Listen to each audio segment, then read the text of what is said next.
An op-amp based bandpass filter circuit is shown here. It has two resistors R1 and R2, two capacitors, and one ideal op-amp. We are interested in finding transfer function h of s, VOS over V in S, and then for time domain function V in t equal to 2.4 times step function, we want to find out the V out. Alright, so first thing, intuitively analyzing this circuit, if V in is DC or very low frequency sinusoid, then these capacitors would act as open circuit, and therefore there is no connection from input to output, given that this is an ideal op-amp in a negative feedback loop, the way that the output is connected to the input inverting terminal. And since the non-inverting terminal is 0, and we are assuming op-amp is not saturated in non-saturated operation region, therefore this terminal is 0, this terminal is forced to be 0, and then the output becomes 0. So meaning that at super low frequency sinusoids and DC, these capacitors are open and output voltage goes to 0. So effectively this circuit doesn't pass low frequency components. At super high frequencies, these two capacitors become short, so this node will have the same voltage as this node, which is because of the ideal op-amp in negative feedback loop and non-saturated. This inverting terminal would have 0 voltage equal to a non-inverting terminal, and since this cap will be short, then this voltage equal to this point, also this cap will be short, so this voltage equal to that point equal to 0. So effectively this whole voltage at super high frequency would only drop across the resistor R1, and this node will be 0, output 0. So it means this circuit also doesn't pass super high frequencies as well. So that means only mid-band frequencies are passed by this circuit, and hence it's a bandpass filter. So that is the intuitive explanation why this is a bandpass filter. Now find the transfer function. Okay, so we have this main intermediate node. Let's name it V of x. This is also V out. So I'm going to write KCL for V of x. So question 1, to find h of s, I just go ahead and write KCL at node Vx, and for that we know there is a current flowing from input toward Vx, VR1. That current is V in minus Vx divided by R1 should be equal to the flowing out current. So that will be Vx minus 0. Again, op-amp is ideal, non-saturated, in negative feedback loop, and therefore since non-inverting terminal is 0, the inverting terminal becomes 0 as well. So Vx minus 0 divided by this impedance. So we have Vx minus 0 divided by 1 over C1s. And then there is this current, and there is this current flowing. So plus this one will be Vx minus V out divided by 1 over C2s. Okay, great. So now if we clean up here, and we can just insert the values, so substitute R1, C1, C2 with the corresponding values given here, 800 kilo ohm, 1 microfarad, and 1 microfarad. So what we have is Vn minus Vx divided by 800k equal to Vx times C1s and Vx times C2s. So plus C2s, and then we have minus C2s times V out. Okay. So if I substitute for values, I have Vn minus V out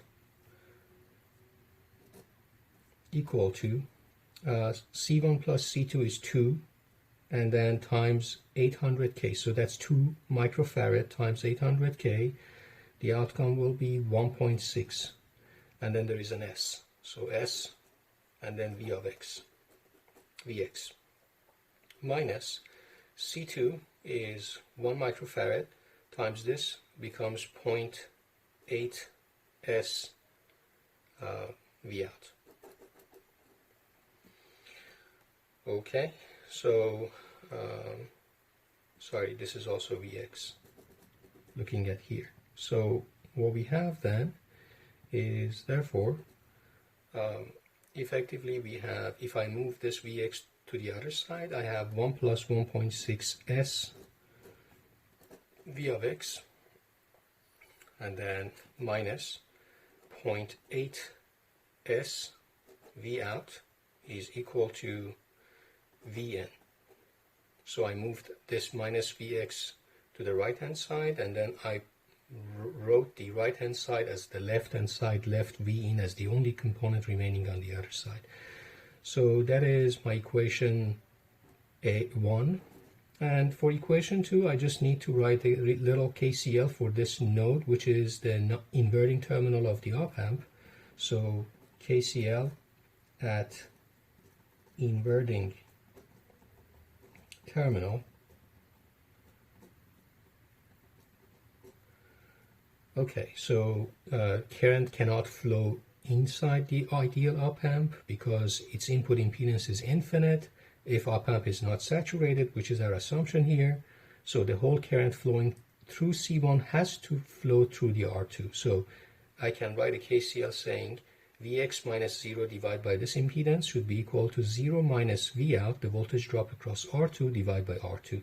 So Vx minus 0 divided by 1 over C1s should be equal to 0 minus V out divided by R2. Okay, so just cleaning up, we get this result that C1s Vx plus VO over R2 should be 0, which means C1 is 1 microfarad and R2 is 1.25 meg. So this thing is 1.25 meg and C1 is 1 microfarad. So if we multiply both sides by R2, we get simply 1.25 SVX plus V out is 0. So that is equation 2. Okay, so I have two equations and two unknown. From 1, I have 1 plus 1.6 S Vx minus 0.8 S V out is equal to Vn, and I have 1.25 S Vx from equation 2 plus V out is 0. Alright, so this is very simple. I can use many ways to solve this, and the only thing I'm interested in is V out. I can use Kramer rule to solve this simply, and we know from just standard linear algebra that V out is determinant of 1 plus 1.6 S. So these coefficient 1.25 S, and on this side I just replace the coefficient of V out with the V in and 0. So V in and 0. And denominator is just 1 plus 1.6 S, 1.25 S, minus 0.8, and 1. Okay, so if you solve this, you will see the outcome is minus 1.25 S Vn divided by 1 plus 1.6 S plus S2, S to the power 2. So I can move Vn to the other side to the denominator, and therefore V out over Vn in S domain, which is H of S is simply equal to minus 1.25 s divided by s squared plus 1.6 s plus 1. So this is our transfer function for this bandpass filter represented in S domain. It has 1, 0 at frequency 0, and the poles, which are the roots for the polynomial in denominator, it has two roots, and those are minus 0.8 plus minus j 0.6. So if we want to show it on the S-plane, so this is our S-plane. So there is 1, 0 here, and if this is minus 0.8, then this is, let's say, minus 0.6. This is one pole, and this is plus 0.6. This is the other pole. So when we move on this is imaginary axis, this is real axis in the S-plane. Okay, so when we are moving on the imaginary axis on the S-plane from 0 upward, meaning that we are covering DC frequency or 0 frequency, and then we are increasing gradually frequency, then we can see at DC, because of this 0, the transfer function is giving you 0 at the output.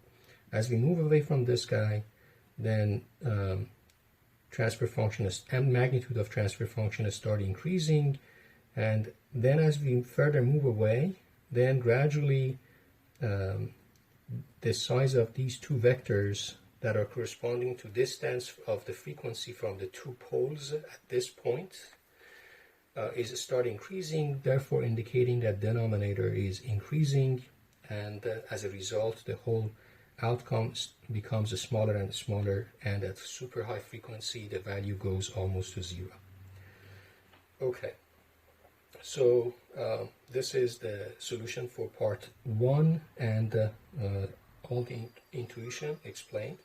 Now if Vn is the step function 2.4 times ut, we want to find the output.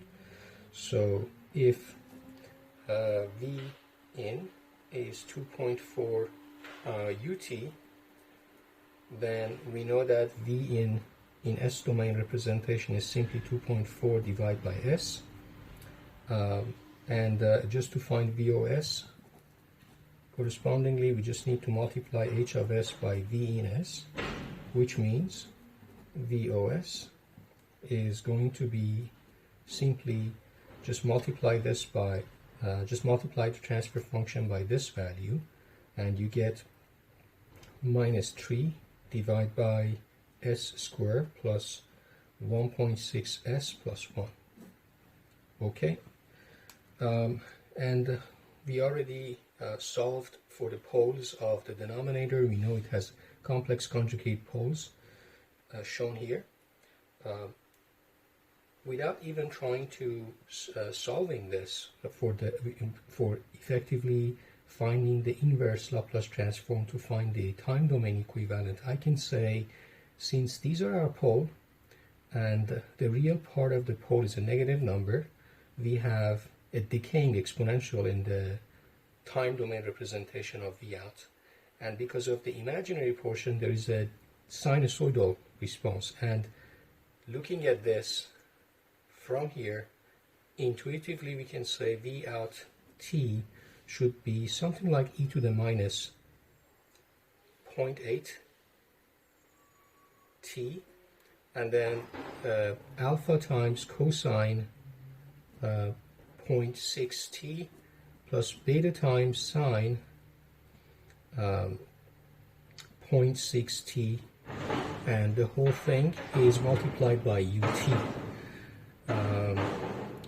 So the thing is at time 0, so this is all the intuition. The thing is at time 0, our expectation is output should be 0, because this circuit doesn't have yet the chance to respond to applied input, meaning that if input is just suddenly turned on to become 2.4 UT, the initial value of voltage of capacitors are 0, and capacitors, as far as they can, they won't allow sudden change in the voltage. So if right at the moment of this guy turning on and moving from 0 to 2.4 like this, so this is time, and this is value 0. So before t equal to 0, the value of V in is 0, and then suddenly it jumps to 2.4 volt. That's what's happening when we apply this voltage. So when it jumps, right at the moment of jumping, the value of voltage of capacitor C1 and the value of voltage of capacitor C2 are 0, and they won't allow immediate change of those values. So they will force the value of output to be 0. All I'm trying to say is at time 0, this component becomes 1, this component becomes 0, this is not 0. So the only way to force the mathematical result with what we expect from intuition is we expect that alpha has to be 0. So basically, we confirm that V out of t should be e to the minus 0.8 t, some coefficient like beta, sine of 0.6 t. We just need to find that beta. And for that, now this was a good intuition. I would like to just go ahead with partial fraction expansion. So I'm going to use partial fraction expansion to just effectively find the inverse Laplace transform for this so that I can find V out t. We know that V out s can be the two poles from here, so s minus s plus 0.8 plus j 0.6, s plus 0.8 minus j 0.6. And in numerator, we only have a and b, two coefficients that we have to find. Standard partial fraction expansion, to find this one, you multiply both sides. You multiply this by the denominator here, and then you set s equal to minus 0.8 minus j 0.6. And to find b, you multiply this with s equal with this component, and then you set s equal to minus 0.8 plus j 0.6. If you do that, you will find that a is equal to minus 2.5 j, and b is equal to plus 2.5 j. Okay.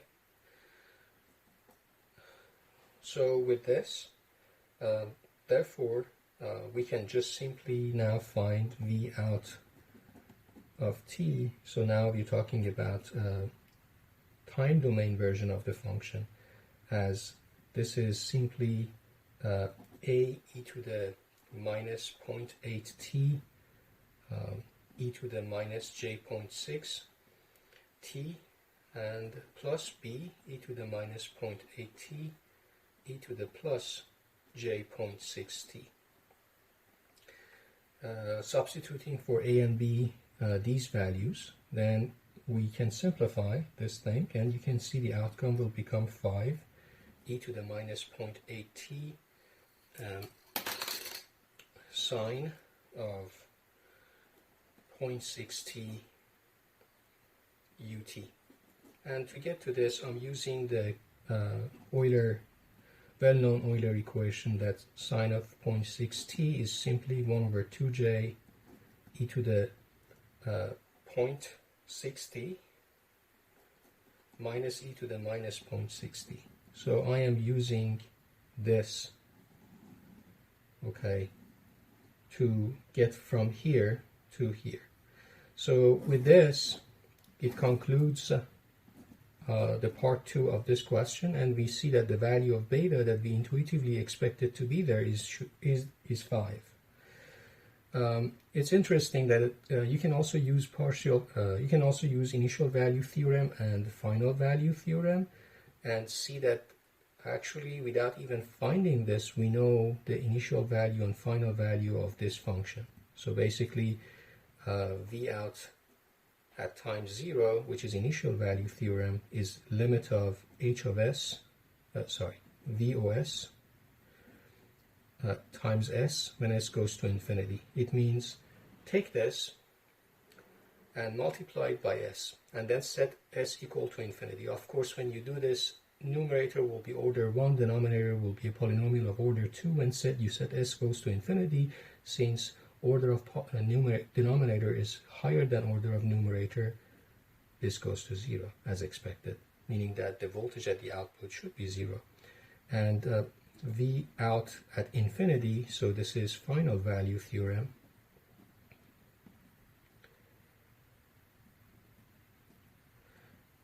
is limit of SVOS when s goes to 0. So this time you multiply the numerator with s, and then you set s goes to 0. Of course, because you have just minus 3s in the numerator, when s is 0, V out becomes 0. So again, confirming that the value of V out at infinity and the steady state at infinity would go to 0, because effectively for infinite time you have a DC voltage staying flat, unchanged at the input. Our expectation is this bandpass filter effectively would converge to 0, not passing that DC voltage to the output.